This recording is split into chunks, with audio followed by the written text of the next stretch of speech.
half cup सूजी, half cup maida and half cup दही,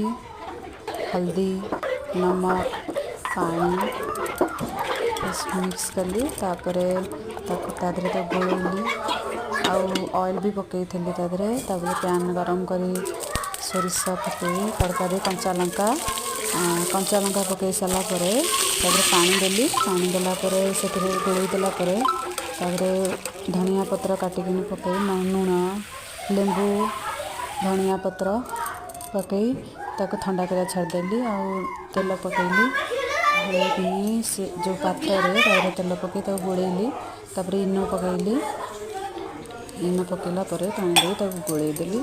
गोलई देला फेंटिकी पैन धेरे ये करी गरम करी पानी रे बसई था पानी तादर बसैली देखंतु आराम से हो गला मोर ढोकला बहुत